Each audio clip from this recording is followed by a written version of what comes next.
One of the recurring themes on The Big View has been how the United States has turned its dominance of global finance and technology into weapons against its adversaries. We've explored how the US identified and exploited these economic choke points to put pressure on countries from Iran to North Korea to China to Russia and now back to Iran again. We've also talked about whether Donald Trump might turn these weapons on former allies. After all, his administration has questioned long-standing US commitments to the security of Europe and has slapped tariffs on pretty much every global trading partner. The question for other countries is, how should they respond? Can they turn similar weapons back on the United States? And should they do so?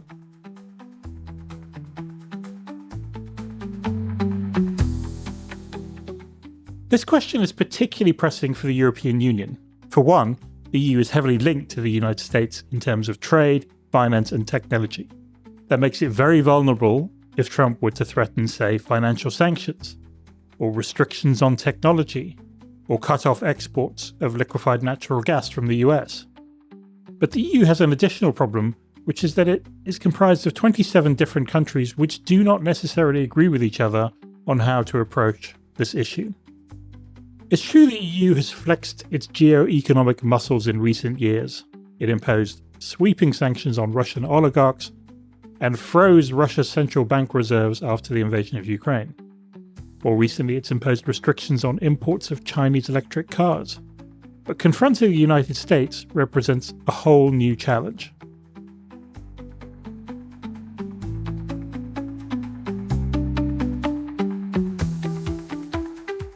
So that's the topic we're going to tackle this week on The Big View.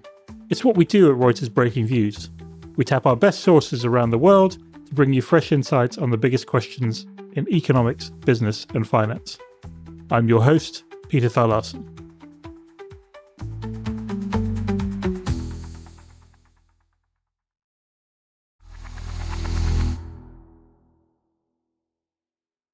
To help us think through this issue, I've invited Agathe Demarais onto the show.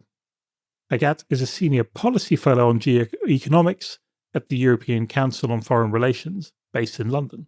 Before that, she worked at the Economist Intelligence Unit at the French Treasury and as an investment banking analyst in Russia.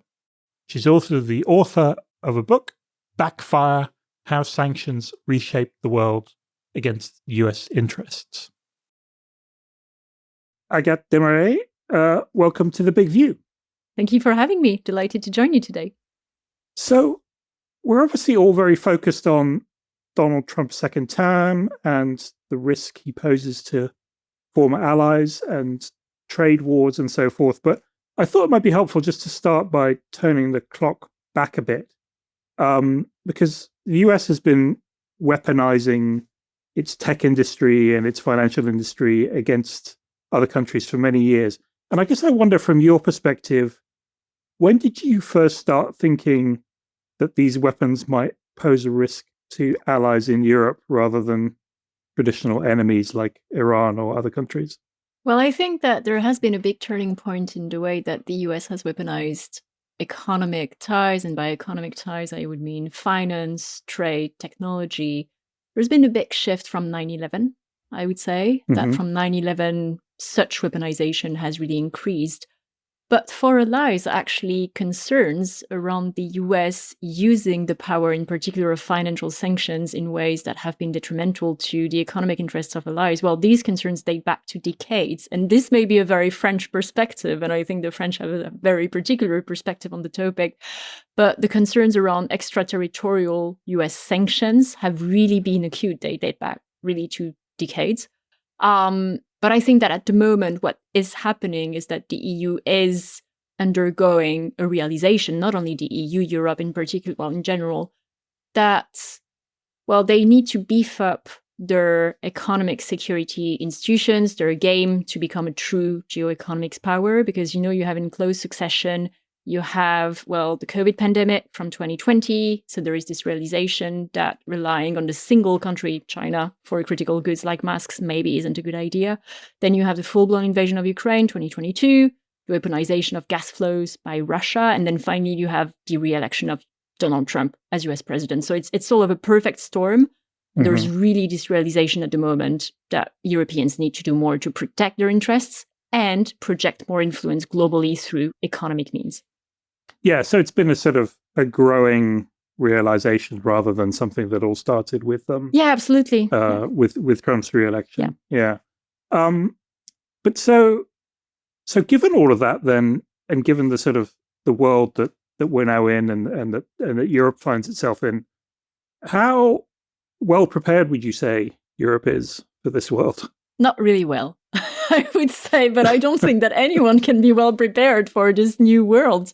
I think that there was a hope. If we talk in particular about the re-election of US President Donald Trump, I think that there was a hope among European leaders that this would not happen. There was a lot of wishful thinking.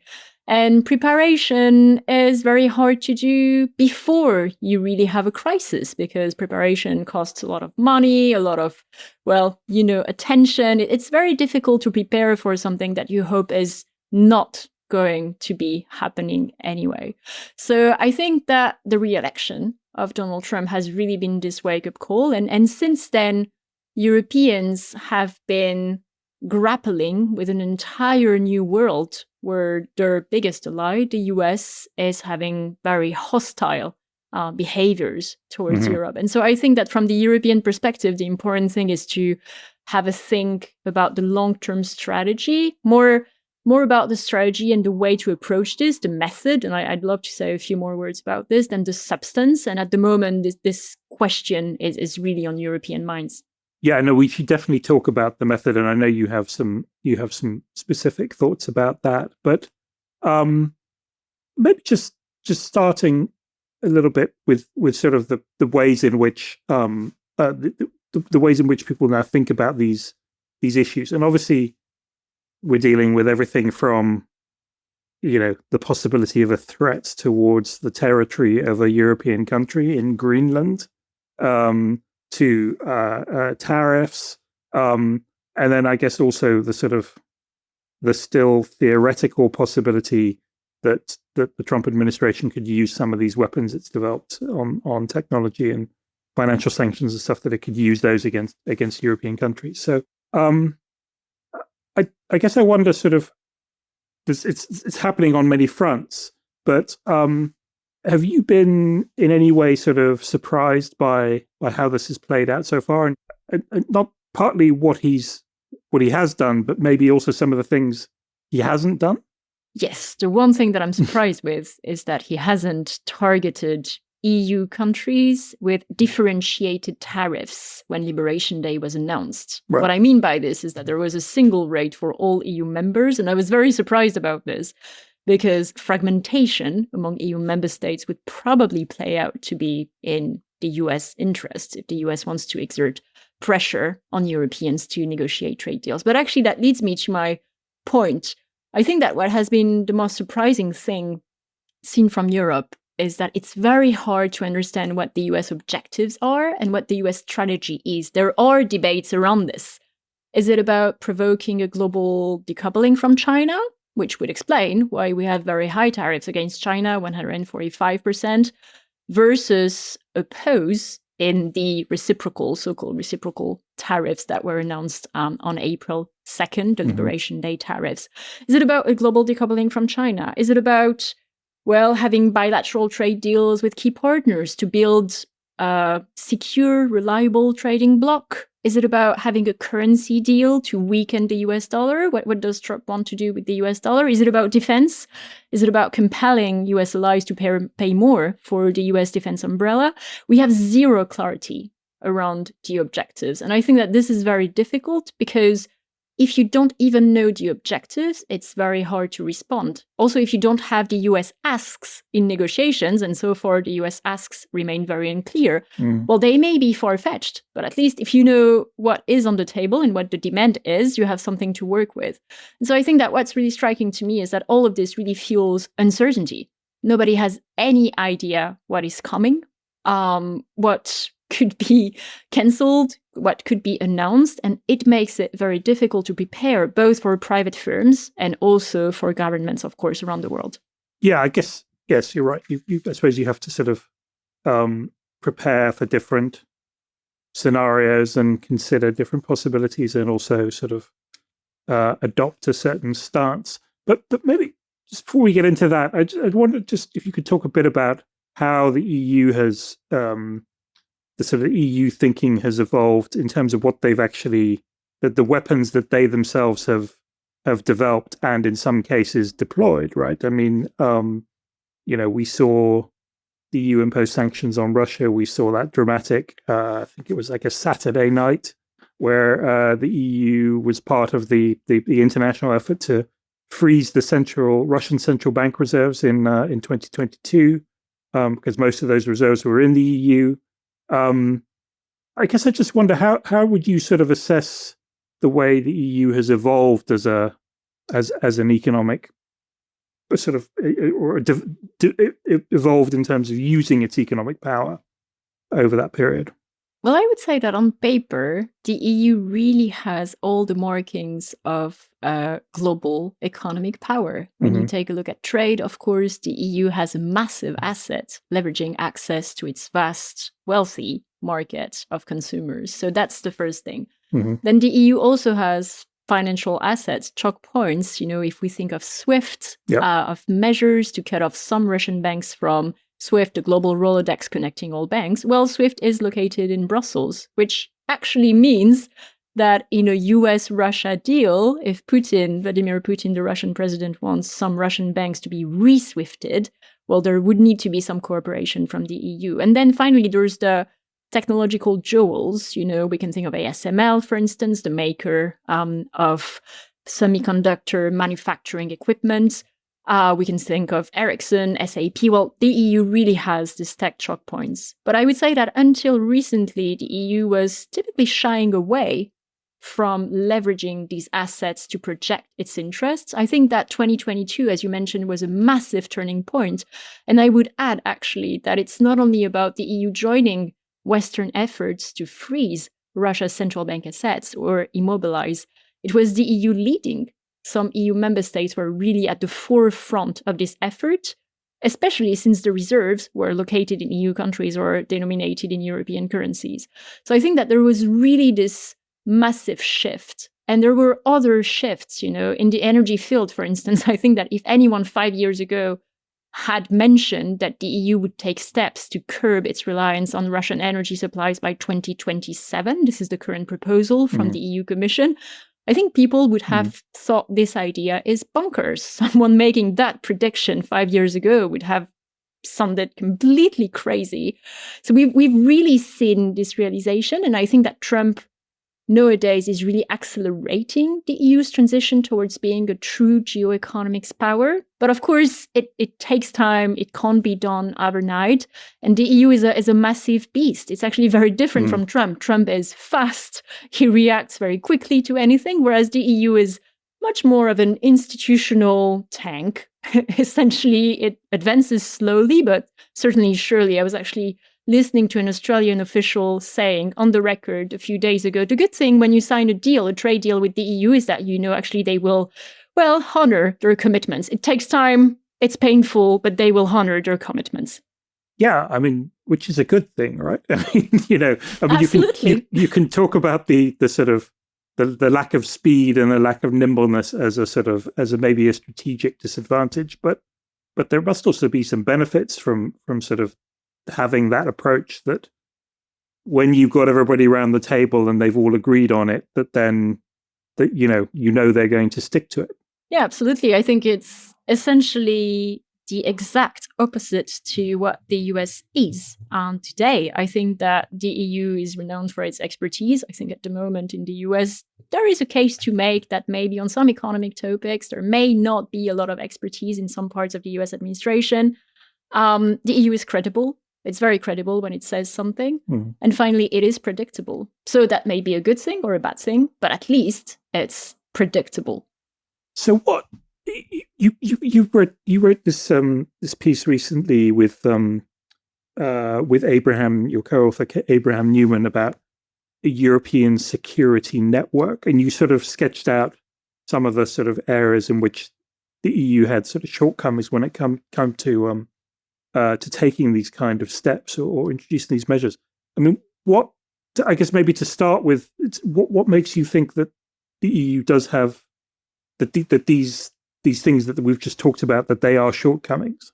Well, essentially, if we take a look at the EU's institutional framework for economic security, while Abraham Newman, so he's a professor at Georgetown University, and I were researching the policy brief that we wrote on why the EU needs an economic security network, there were three seemingly simple questions that we actually couldn't answer even after hours of interviews. The first question was, who's in charge in each and every EU member state for economic security questions? In some member states, such as France, these are very sovereign questions. So you would have the Ministry of Foreign Affairs or the French Treasury. But in others, such as Germany, it's more technical questions. So you would have the Bundesbank or very specialized agencies. So it's not clear who's in charge in each and every EU member state. You can't say, oh yes, there's this agency in charge of, say, sanctions in each EU member state. The second question was, who should private sector firms send queries to within the EU Commission? And actually, the answer to this question varies greatly depending on who you ask. It's very hard to understand who's in charge. And the third question is, where is the org chart to understand who's doing what, at what stage, how does that all work? And what we found is that this really illustrates three things, which are all related to fragmentation. The first thing is that EU economic statecraft tools, we can talk about sanctions in particular, because that's probably an easy example that's really in the news these days. Well, these are adopted at the EU level, but implemented at the member state level by 27 different member states that may have different interpretations of the rules. So fragmentation is here, definitely. The second thing is that the EU's institutional framework for economic security is the result of previous firefighting operations, the annexation of Crimea in 2014, the full-blown invasion of Ukraine in 2022, rather than the result of a deep, thought-through reflection about what could work best. And this is very visible in the fragmentation of the many institutions that will do a bit of economic security without an overall framework to supervise everything. And the third thing that we found was really striking is the lack of coordination, both horizontally across EU member states. Officials, I'm going to give an example that is a random example. In, say, Estonia will, for instance, struggle to know who to call if they have a cross-border case with Malta. And I'm really making this one up. Maybe that's not the case, and these member states are not the relevant ones, but you see the point. So horizontal coordination, people don't talk to each other, essentially, among EU member states, and vertical between EU institutions and EU member states. And so this fragmentation really fuels the emergence of issues at all stages of the life cycle of an economic statecraft tool. When you design one, so a sanction, for instance, there is no mechanism for enforcement officials, say customs officials on the ground doing the nitty-gritty of sanctions, to say, oh, by the way, don't do this, this doesn't work. This would work better. There is no mechanism for them to say that. At the implementation level, licenses, sanctions licenses, which are essentially sanctions waivers to do things that would normally be outlawed, well, each of the 27 member states grant them according to different criteria. So fragmentation, a lot of fragmentation, and firms could forum shop across member states to get licenses. And finally, the last point is about the enforcement. Well, penalties for sanctions violations, this is going to change. There is a new directive, but it's not in place yet. But penalties for sanctions violations, they vary greatly among EU member states. For sanctions violations, you can expect to be fined 18,000 euros in Sweden, but 50 times more, 900,000 euros for the same violation in the Netherlands. So fragmentation all around. I see. So that it undermines the sort of the effectiveness of what's being implemented. Yes, so it undermines the effectiveness, definitely, but also it undermines the EU's credibility as a global actor in economic security. Because the other thing is that the EU often relies on partners, and I'm really thinking of the US here, for the enforcement of sanctions. And so under Trump, is it a wise move? So that's the second problem. And the third problem is really, it's not rocket science. If people don't talk among practitioners of sanctions, I'm really not talking about the political level, but more the technical level, well, there is little chance that cross-border cases can be resolved successfully or that best practices will emerge. So obviously these are some of these capabilities are jealously guarded by the different members of the EU, and they would be very reluctant to hand control of that to some sort of EU body. So you sort of floated this idea of what you call a European security network. Can you talk a bit about like how that would work and sort of what you think it would help achieve?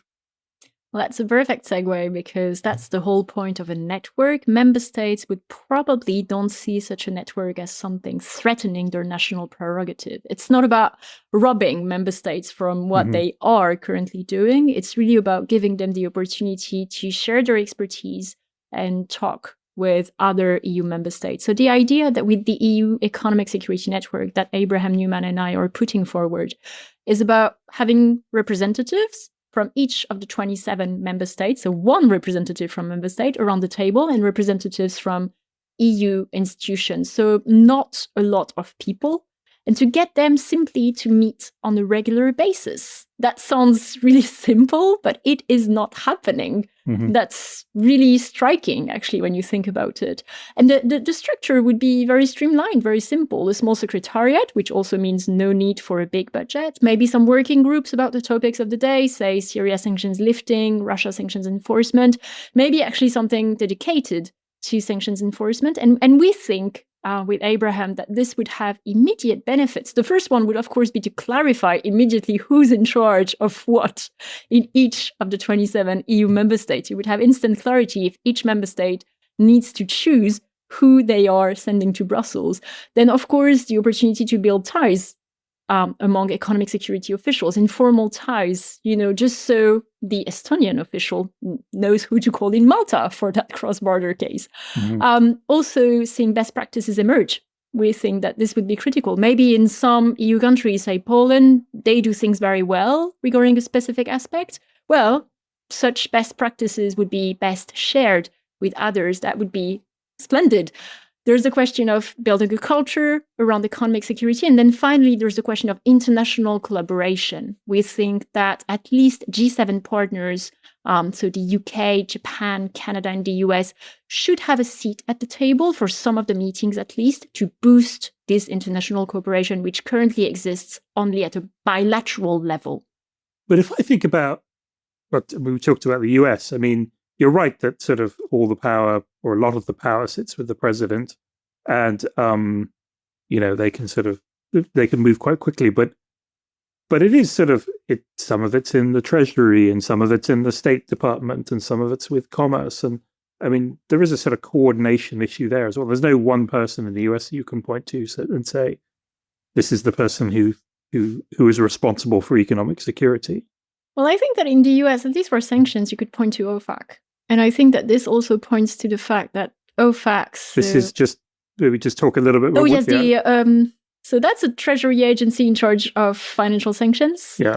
And I think that OFAC also, what is really striking is how well staffed it is compared to the apparatus in the EU for economic security. So I think that there's also this question in the EU to boost the expertise. The way we put it with Abraham in the report is that maybe in some European countries, economic security is not seen as a priority. And so with the network, with the need to send someone, well, maybe there would be an incentive to also beef up the credentials of officials around the table. So we think that this would be very beneficial. But yeah, there is no single institution in the US, but it's also very different because the US is a federal state, whereas in the EU, the power for implementation really lies with the 27 sovereign EU member states. So the potential for fragmentation is much higher. So then, coming back to that question of how the EU should approach or present itself or confront the US, maybe is the best word. I mean, on the one hand, you could say, well, we talked about this a little bit earlier. There are these tremendous sort of Europe has choke points and kind of powers, but it also has tremendous vulnerabilities. I mean, it's entirely dependent on a handful of big US tech companies. Big US banks have, kind of a big chunk of the market in the US. So the EU is also quite vulnerable potentially to if Trump administration or a future administration wanted to make life difficult. So how do you think the EU should sort of approach that? So I think there are two questions in your question. There's a method question about how the EU should approach Trump, and then there's the question you're hinting at of digital services, tech platforms. So to go to the method question first, I recently published an article for the European Council on Foreign Relations about a shipwreck, a wreckage in 1864 of the Grafton ship. Essentially, the Grafton crew, there were 5 people, so 1864, and they landed on a rock after the wreckage in subarctic territory, a few hundred kilometers south of New Zealand. And when you read this story, it's an incredible story. They managed to survive for 20 months on a rock without having any food supplies or anything. And when you think about it, the reasons why they managed to survive are actually down to 3 things. The first thing is that they remained united. This is very clear. They actually devised a constitution very early on to avoid disputes.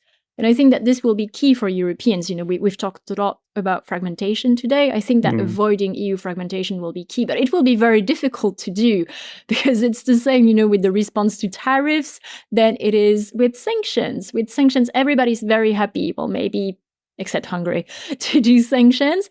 But they need an exemption for sector A. Oh, and their neighbor needs an exemption for sector B and a third EU member state for sector C. The problem is with 27 EU member states, you exhaust the alphabet. So I think that the risk of EU fragmentation is very high.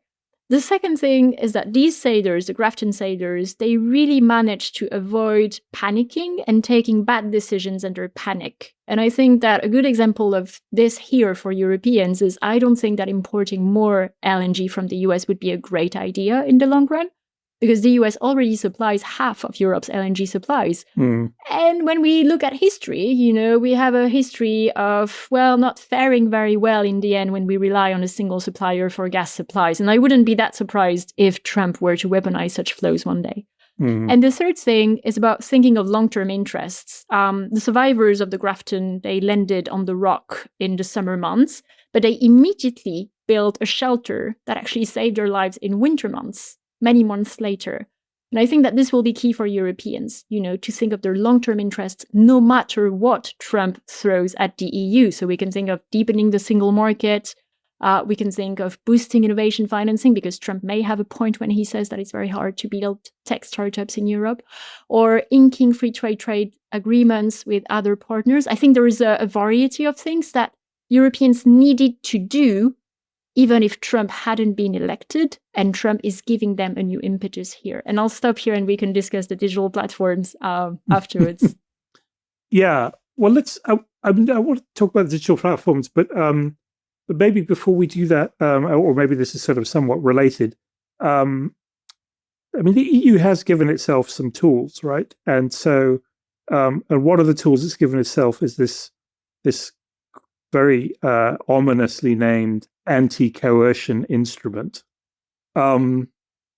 which is a sort of like, I don't know, it seems to be like a sort of, you know, a secret weapon that's kind of hidden in a vault somewhere and has yet to be removed, but, you know, kind of could do terrible things when it does. Can you maybe talk a bit about what that is and whether it would be useful in this context? So there's been a lot of talk about the EU's anti-coercion instrument, and the whole idea is to give Europeans ways to respond if a given country, say the US or China or Russia, weaponizes economic ties. So we can think of trade, we can think of finance, we can think of tech. It's actually very broad, to advance their own interests. The thing is, the EU has never used the anti-coercion instrument so far. So there are a lot of question marks remaining about how that would work. And the bigger, maybe more political question is also about using this instrument against the US, which is, on paper, the EU's, one of the EU's or the EU's biggest ally. So I'm not entirely sure that we will see some use of the anti-coercion instrument, because what is really striking when we take a look at the EU's response to Trump is that there is a disconnect between the political declarations, we will stand up to defend our own interests, and the real actions. And I think this is very good because when we have a think about tariffs, for instance, US tariffs are going to harm US consumers and firms first and foremost. So there is a case to make that retaliatory tariffs would hurt European economies. Tariffs are a tax that are paid domestically. So I think that the EU is really walking this fine line of appearing tough, also for political reasons, while not taking steps that would be detrimental to EU interests. And so far, I find that things are going very well, although it's a very difficult path, of course. But that's almost the point, isn't it? Is to sort of have these weapons in the armory that could be brought out at some point, and I guess, and credibly threaten to use them, but not actually necessarily use them. Which, I mean, it feels a little bit like is the sort of the situation with some of the tech companies as well, right? I mean, the EU could do things to make life difficult for US tech companies in the EU, or it could impose fines or taxes or various other things.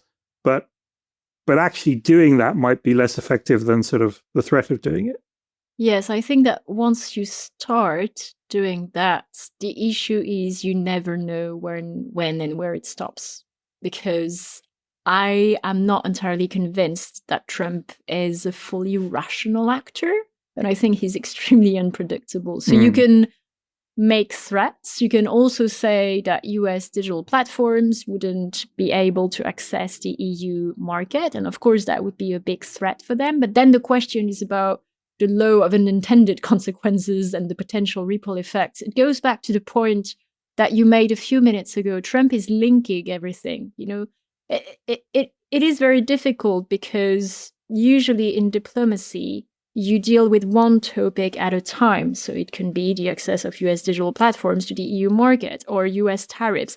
And you don't really tend to link the issues. But at the moment, you know, we can make the case that Trump is using trade tariffs. It's actually the case that Miran is making in his seminal essay, the chair of the Council of Economic Advisors, that the US needs to, so the point is very muddled, but that the US would need to use tariffs and a new currency deal to redress the fact that US allies are abusing the US security umbrella. So it doesn't really make any sense. But what is really the point is that Trump is mixing every topic, and it makes it very hard to say we can use this tool and it will have that impact. The impacts could be coming from a myriad of directions, and they are very unpredictable. And I think that this is what the EU is grappling with at the moment, how to appear credible while avoiding such unintended consequences that are impossible to predict. Okay, yeah, that's interesting. And this might be a good point sort of to try and and wrap up this topic. I mean, you said at the outset you were surprised that the US hadn't put different tariffs on different European countries, because that would have been a way to, it would have been very hard for the EU to come up with a coordinated response to that. I guess I wonder, sort of peering into your crystal ball, how do you sort of rate the chances of the EU managing to avoid fragmentation in this confrontation as it continues? I think that fragmentation has already happened in some ways. You know, we could see France, for instance, lobbying very hard to avoid seeing retaliatory tariffs imposed on Bourbon. I think it was Bourbon. So I think that fragmentation is going to happen to some extent. What the EU may want to do is probably acknowledge this, but at the same time, try to know what the red lines are. And I think that the red lines would be for EU member states to ink bilateral trade deals with the US.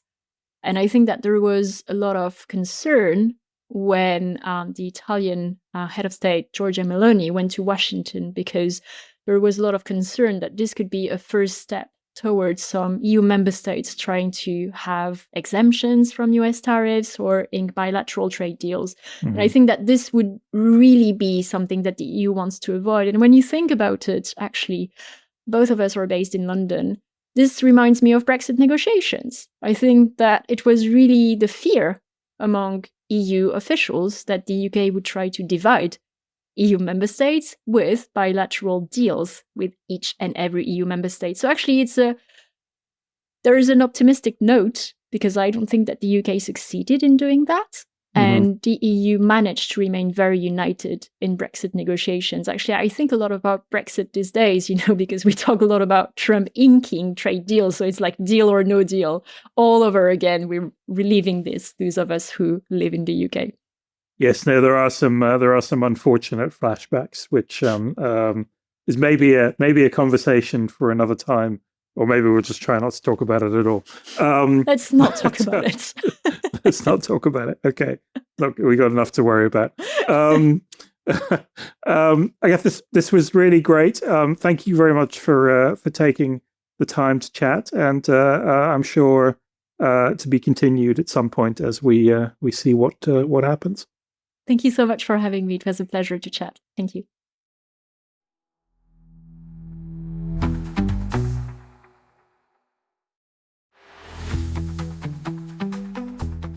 That's it for this week. Thanks to Agathe for joining us for that fascinating discussion, and as always, thanks to you for tuning in. This podcast was produced by Oliver Tazich in London. You can listen to a new episode of The Big View every Tuesday on the Reuters app or your favourite platform. Don't forget to check out our sister podcast, Viewsroom, every Thursday, and the other great podcasts from the Reuters team, Reuters World News, your daily dose of the biggest global stories, and Reuters Econ World, a weekly deep dive into an economic concept behind the headlines. If you like what you heard, please follow The Big View and let us know what you thought, and check out our views on the biggest stories in business and finance every day at breakingviews.com and reuters.com.